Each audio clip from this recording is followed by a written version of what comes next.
Hello, my name is Starla Henderson with Fronter House Quilts.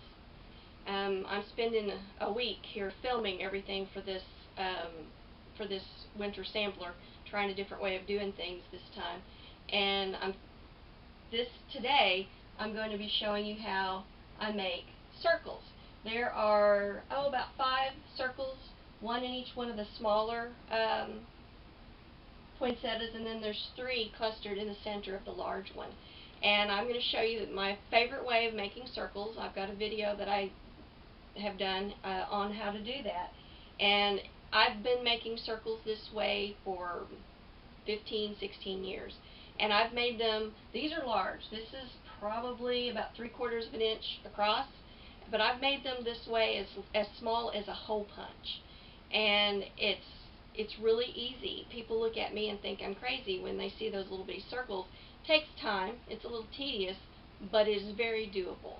So let's check out my video on how I make my circles, and that way you can get started on it. I like to make circles. I put them in a lot of my quilts. So here we go. Hello, my name is Starla Henderson with Fronter House Quilts, and I'm going to show you how I make circles. And this is how I make circles for, grapes, berries, in the center for flowers. This is the way, and I make ovals this way too. So this works for both ovals and circles. But what I do is I have all kinds of templates. This one happens to be an oval template.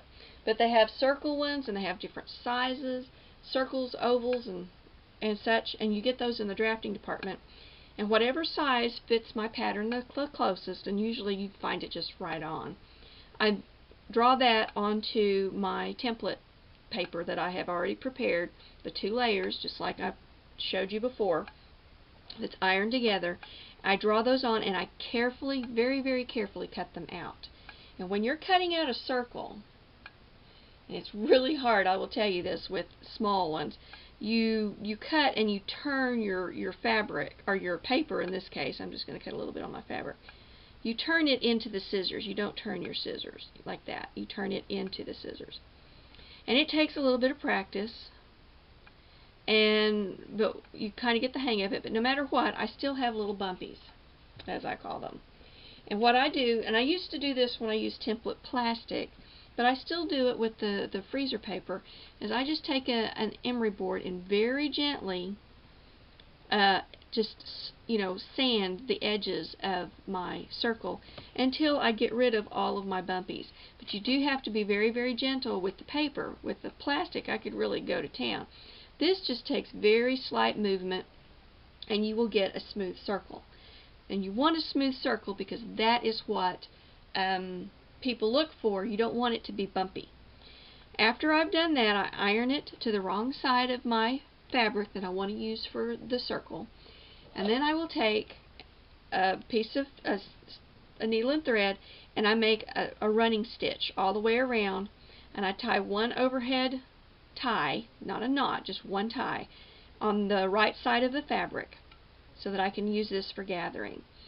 And then I take my starch pen, which is actually a watercolor brush pen that you can get at any art store or hobby store, and I'm going to paint the outside. Actually, I think I'm going to trim this off just a bit in a few places.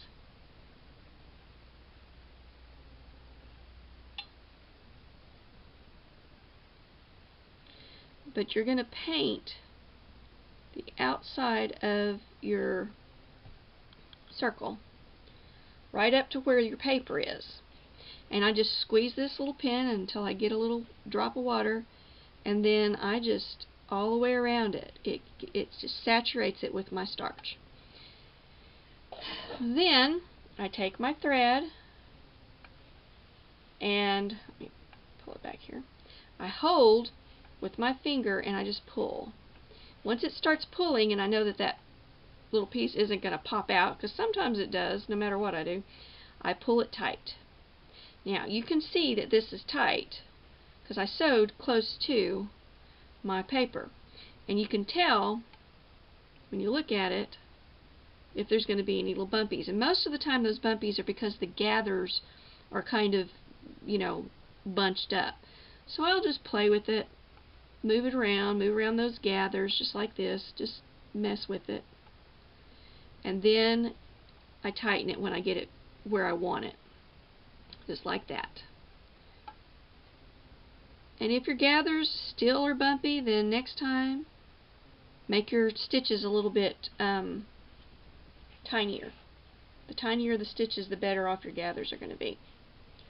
Alright, now once I get that tightened, I will take it to my ironing board, and holding this both ends of the thread and with my fingers well out of the way, but I want it tight, I take my iron and I press and I steam it dry. And that's all there is to it. And sometimes I'll do it on the other side too. And there you go. There you have your little circle right there. Now I will then put it aside and wait until it's completely dried. You want to get it as dry as possible, but you don't want to scorch your fabric.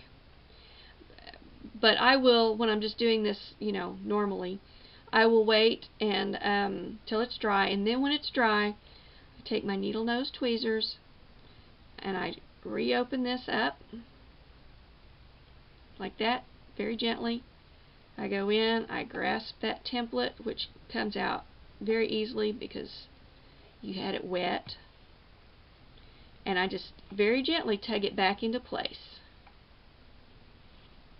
just like that. Turn it over, it's back into place. I'm going to iron it again from both sides. And there you go. And this one is a little bumpy because I didn't wait, but I can work with that as I sew it down. So that is all you do to make a circle. It's really very easy, but I do recommend letting it go ahead and finish drying so that when you pull it out, it is exactly the right shape and it'll stay that way. And then it's time to sew it wherever you want it to sew it. Trim off your little threads. This is Starla Henderson with Fronter House Quilts, and this is how I make my circles for berries, ovals as well. This is the way I do it. Thank you for joining me. Please check me out on Facebook as well as on my YouTube channel.